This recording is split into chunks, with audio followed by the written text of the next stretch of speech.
ఎవరు పరలోక రాజ్యంలో ఉంటారనంటే ఆత్మీయ సౌందర్యం కలిగినటువంటి వారిని దేవుడు పరలోక రాజ్యానికి ఆహ్వానిస్తాడు. Do have that beauty? Do have internal beauty? నీకు ఆత్మ సంబంధమైన సౌందర్యం ఉందా? అది ఉంటే నువ్వు ధన్యురాలివి. ఒకవేళ రూపానికి అంతగా నువ్వు సౌందర్యంగా లేకపోవచ్చు, నో ప్రాబ్లం. దాన్ని బట్టి ఏ విధంగా చేత నువ్వు కలవరపడద్దు. దేవుడిని నిందికలా కలుగు చేశాడని చెప్పి ఏనాడు కూడా దేవుడిని నిందించొద్దు. దేవుడు ఆయనకు నచ్చి నీకు ఆ రూపాన్ని ఇచ్చాడు. ఆ రూపాన్ని బట్టి దేవుని ఏం చేయి? స్తుతించు. ఆ రూపాన్ని బట్టి దేవుని గణపరచు. తద్వారా నువ్వు కొనియాడబడతావు. ప్రపంచంలో చాలామంది ఈ అందాన్ని ఆసరాగా చేసుకుని నష్టపోయారండి. ఆత్మహత్యల దాకా వెళ్ళిపోయారు, ఆత్మహత్యలు చేసుకున్నారు. ఆత్మీయ సౌందర్యం కలిగినటువంటి వ్యక్తి దేవుని చేత కొనియాడబడతాడు. మూడోదిగా ఖర్జూరపు చెట్టు వంక టెంకర్లు ఉంటుందండి. మ్యాక్సిమం ఏ చెట్టునన్నా చూస్తే 90% ఖర్జూర చెట్లు అన్నీ ఎలా ఉంటాయంటే తిన్నగానే పెరుగుతాయి. చూడండి, పరమగీతం 7వ అధ్యాయం 7వ వచనంలో ఆ మాట పరిశుద్ధంలో కూడా రాయబడింది. నువ్వు తాళ వృక్షమంతా తిన్నని దానవు. చూడండి, అంటే తాళ వృక్షం ఎలా ఉంటుంది? తిన్నగా ఉంటుంది. తాళ వృక్షం అంతా తిన్నని దానివి, నీ కుచములు గెలల వలె ఉన్నవి అని నిజంగా అద్భుతమైనటువంటి అలంకరణ, అద్భుతమైనటువంటి కంపారిజన్ అక్కడ చూస్తూ ఉన్నాం. అంటే తాళ వృక్షం ఎలా ఉంటుంది? తిన్నగా ఉంటుంది. నా ప్రియదేవజనాగమా, అంటే తిన్నగా అనేటువంటి అనుభవాన్ని గురించి ఆలోచిస్తున్నప్పుడు వంకర లేనిది. ఏంటది? వంకర లేనిది. అంటే చూడండి, వంకర అనేటువంటి ఆ మాట, వంకర జీవితం అనేది పాపానికి సాదృశ్యం. ఆ అమ్మాయి యొక్క ప్రవర్తన వంకరగా ఉందంటే ఏంటి అర్థం? ఆ అమ్మాయి వంకర చూపులు చూస్తుందండి, ఆ అబ్బాయి వంకర చూపులు చూస్తున్నాడంటే ఏంటి? మంచి చూపులా? వంకర జీవితం అనేది పాపానికి సాదృశ్యం. తిన్నని జీవితం అనేటువంటిది పరిశుద్ధతకు సాదృశ్యం. మీకు అర్థమైపోతుంది కదా వంకరోళ్ళు అంటే తేడా అని అర్థం. వంకర అంటే అర్థం ఏంటి? వంకర మనుషులంటే అది పాజిటివ్ కాదు, అది నెగిటివ్. అది ఆ వంకర జీవితం ఈరోజు మన జీవితాలు కూడా దేవుని లేఖనం చెప్తుంది. దుష్టులట, భక్తిహీనులు అంట వారు ఎలా ఉంటారో సామెతలు మనం చూస్తాం. 2వ అధ్యాయం 15వ వచనం. సామెతలు 2వ అధ్యాయం 15వ వచనం. వారు నడుచుకొను త్రోవలు వంకరవి, వారు కుటిల వర్తనలు. ఆ తర్వాత ఇంకా చెప్పాలంటే ఈ కుటిల వర్తన యొక్క ప్రవర్తనలు ఎలా ఉంటాయట? వంకరగా ఉంటాయట. స్తోత్రం చెప్పండి, హల్లెలూయా. యెషయా గ్రంథంలో యెషయా భక్తుడు అంటున్నాడు 59వ అధ్యాయం 8వ వచనంలో, ఆ వంకర త్రోవలో నడిచేవాడు ఎవడో శాంతిని పొందడు. ఏంటట? వంకర త్రోవలో నడిచేటువంటి వాడు ఏం పొందడట? శాంతిని పొందుకునేటువంటి వ్యక్తులుగా ఉంటారు. చదవండి. శాంతవర్తనమును వారెరుగరు, వారు నడవడికల్లో న్యాయము కనబడదు, వారు తమ కొరకు వంకర త్రోవలు కల్పించుకొనుచున్నారు, వాటిలో నడుచుకునేవాడెవడు? చాలా క్లియర్గా దేవుని వాక్యం చెప్తా ఉంది. వంకర త్రోవలు కల్పించుకొనుచున్నారట వాళ్ళు. కుటిల వర్తనలు వంకర త్రోవలు వారు కల్పించుకుంటున్నారు, వారికి శాంతి దొరకదు. వంకర జీవితం ఒకవేళ ఉన్నట్లయితే మనం తిన్నని జీవితంలోకి మనం రావాలి. స్తోత్రం చెప్పడం, హల్లెలూయా. ఖర్జూర చెట్టు ఏ విధంగా తిన్నగా పెరుగుతుందో మనం కూడా ఎలా ఉండాలి? తిన్నగా ఉండాలి. అందులో బట్టి 108వ కీర్తనలో నీ కష్టార్జితము దేవుడు దీవిస్తాను వాగ్దానం చేశాడు. ఆ తర్వాత అంటాడు, నీలోకి నీ భార్య ఫలించు ద్రాక్షావళులను, నీ భోజన బలుచు నీ పిల్లలు ఒలివ మొక్కలు కూడా తిన్నగా పెరుగుతాయి. ఒలివ మొక్కలు కూడా ఎలా ఉంటాయి? తిన్నగా. కొంతమంది వంకర టెంకరగా పెరుగుతూ ఉంటారు. అంటే దాని అర్థం ఏంటి? వంకర టెంకరగా పెరగడం అంటే ఏంటి? ఎవరన్నా స్ట్రైట్గానే పెరుగుతారు, లేకపోతే ఎలా పెరుగుతారా? స్ట్రైట్గానే పెరుగుతారు. అంటే దాని యొక్క ప్రవర్తనకు సాదృశ్యంగా ఉంది. వంకర జీవితం, వంకర టెంకర జీవితం మనకు దీవెనను ఆశీర్వాదం తీసుకురాదు. ఎవరొస్తున్నారా? మీ యొక్క జీవితాలు స్ట్రైట్గా ఉండాలి, తిన్నగా ఉండాలి చెప్పి వంకర బ్రతుకులు, వంకర జీవితాలు మీ జీవితాలను ఆశీర్వాదం తీసుకురావు. ఏడుస్తారు, ఒకరోజు బాధపడతారు. అయ్యో యవ్వన కాలంలో సరిగ్గా జీవించలేకపోయాం, వంకర టెంకరగా జీవించాం, అస్తవ్యస్తంగా జీవితాన్ని లీడ్ చేసాం, అక్రమంగా జీవించాం, ఈరోజు ఏడుస్తున్నామండి. అవును, యవ్వన కాలంలో నీకు జీవితాన్ని ప్రభువుకు సమర్పించి తిన్నగా నీ జీవితాలు ఉన్నప్పుడు ఆశీర్వాదాన్ని దీవెని పొందుకుంటావు. స్తోత్రం చెప్పండి, హల్లెలూయా. కాబట్టి నా ప్రియదేవజనాగమా 3 ప్రాముఖ్యమైన సత్యాలు మనం ధ్యానం చేస్తాం. ఇంకో మాట చెప్తున్నాను. ఖర్జూరపు చెట్టు నీతిని సూచిస్తుందండి. ఖర్జూరపు చెట్టు దేన్ని సూచిస్తుంది? నీతిని సూచిస్తుంది. యూదా కోడల గురించి, తామారు గురించి మనం ఆలోచన చేస్తున్నప్పుడు తామారు నీతిమంతురాలని. తామారు అనగా ఖర్జూర చెట్టు. తామారు అనే మాటకి ఏంటి అర్థం? ఖర్జూరపు చెట్టు. నా ప్రియదేవజనాగమా, సో ఈరోజు మనం కూడా నీతిగా ఉండాలి. యేసుక్రీస్తు ప్రభు వారిని ఊరేగిస్తున్నప్పుడు యేసు ప్రభు వారిని వారు ఏ విధంగా ఆరాధించారంటే నీతిపరుడు, నీ రాజు అని దేవుని ఆరాధించారు.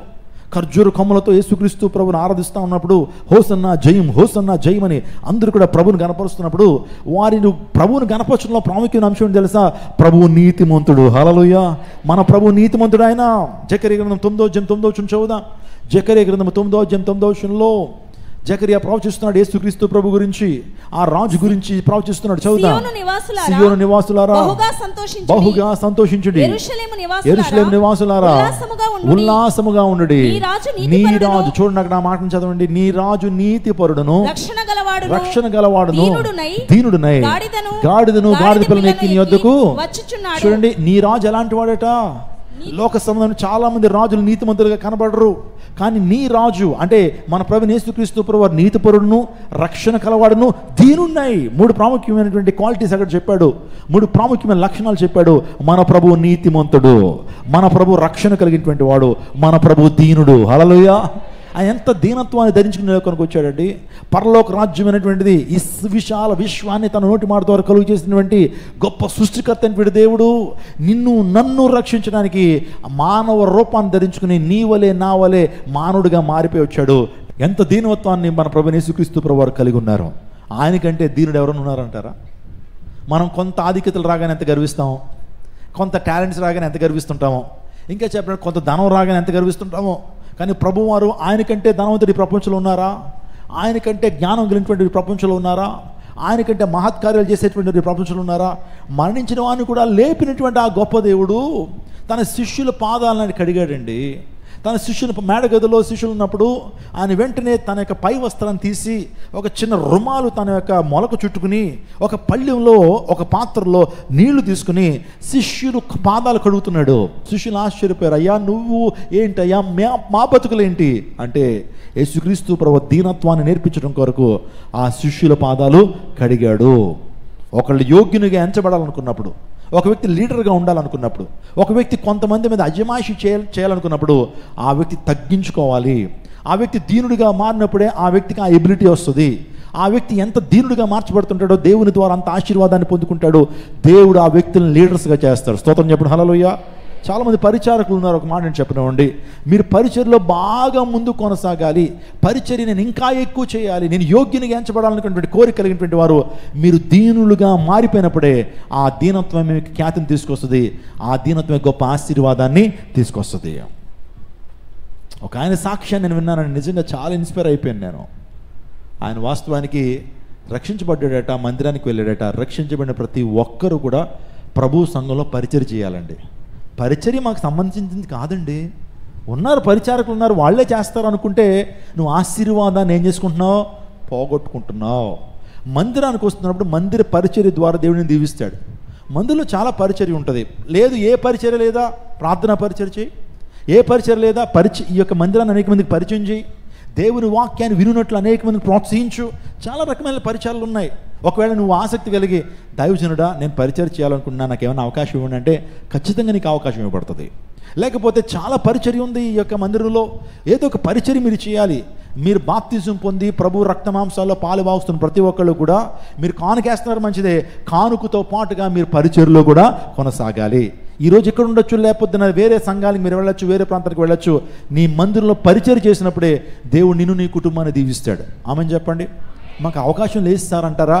అవకాశాన్ని కల్పించుకోండి. దైవజనుడి దగ్గరికి రండి, దైవజనురాల దగ్గరికి రండి, అయ్యా మాకు పరిచర్య చేయాలనేటువంటి ఆసక్తి మాకుంది అని చెప్పి అడిగితే ఖచ్చితంగా దేవుడు నీకు అవకాశాన్ని ఇస్తాడు. ఆ మందిర పరిచర్య చేయడం ద్వారా దేవుడు నిన్ను నీ కుటుంబాన్ని ఏం చేస్తాడు? దీవిస్తాడు. అది దేవుని లేఖనం చెప్తా ఉంది. ఊరికినే పరిశుద్ధ గ్రంథంలో ఉన్నటువంటి భక్తులందరూ కూడా మందిర పరిచర్య ఊరికినే చేయలా, మందిర పరిచర్య చేసినటువంటి వారు దీవించబడ్డారు. స్తోత్రం చెప్పండి. చాలామంది సాక్ష్యాలు ఇక్కడ నాకు తెలుసు. పరిచర్యలోకి వచ్చిన తర్వాత వారి జీవితాల్లో గొప్ప ఆశీర్వాదాలు వారు చూశారు, వారి బిడ్డల జీవితాల్లో గొప్ప ఆశీర్వాదాలు చూశారు. ఇప్పటికీ చెప్తారు, మేము నమ్మకంగా పరిచర్య చేస్తామండి, దేవుడు మమ్మను మా కుటుంబాన్ని ఏం చేశాడు? దీవించాడు. Praise God. హల్లెలూయా. ఇంకో మాట చెప్తున్నాను, పరిచర్యలోకి రావటం ద్వారా మీరు పాపాన్ని జయించగలుగుతారు. స్తోత్రం చెప్పండి. అందుని బట్టి యవనస్తులారా మీరు ఏదో ఒక పరిచర్యలో ఇన్వాల్వ్ అయిపోండి. మీరు ఏదో పరిచర్యలో మీరు ఇన్వాల్వ్ అయినప్పుడు ఏముందో తెలుసండి, దేవుని కాపుదల నీ మీద ఉంటుంది. నాతో పాటు ఇక్కడ కొంతమంది దేవుని ఆరాధన చేస్తున్నారు అనుకోండి, ఏమండి ఆరాధన చేస్తున్నారు అనుకోండి, పరిచర్యలో ఉన్నారనుకోండి, అందరికీ కనబడుతున్నారు.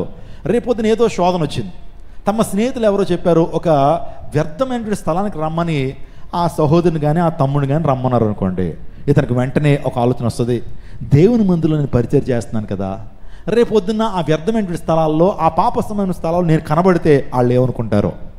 వీడు ఈ వ్యక్తి క్రైస్ట్ టెంపుల్ అనే జీవంగల దేవుని సంఘంలో దేవుని ఆరాధిస్తూ కనిపించాడు, క్వైర్లో ఉంటూ కనిపించాడు, పరిచయం చేస్తూ కనిపించాడు. రేపొద్దున ఏదో వ్యర్థమైనటువంటి స్థలాల్లో ఒక బార్ దగ్గర లేకపోతే సినిమా థియేటర్ దగ్గర కనిపిస్తే ప్రజలు ఏమనుకుంటారు అనే భావన వచ్చి నువ్వు వెళ్ళటం మానేస్తావు. కొన్ని సందర్భాల్లో దేవునికి భయపడకపోయినా ఎవరికి భయపడతావు? మీకు అర్థమైందా లాజిక్? దేవునికి నువ్వు భయపడకపోయినా దేవుడు చూడట్లేదు కదా. అందులో బట్టి కొన్ని సందర్భాల్లో దేవుడిని లైట్ తీసుకుంటాం. మనుషుల కొరకు కొన్ని సందర్భాల్లో మనం ఏం చేస్తామంటే ఆ పాపం జరిగించకుండా ఉండగలుగుతాం. ఎందుకంటే మన పేరు ఏమవుతుంది, పరువు పోద్దని చెప్పే ఉద్దేశంతో. అందులో బట్టి నేను అంటాను, పరిచర్యలోకి వచ్చేయాలి. మీరు పరిచర్యలోకి రావడం ద్వారా మీరు ప్రొటెక్ట్ చేయబడతారు. పరిచర్య చేయడం ద్వారా మీరు ఏం చేయబడతారు, పాపాన్ని జరిగించలేరు. అందులో బట్టి పరిచర్య మీకు చాలా చాలా దీవెన కలుగ చేస్తుంది.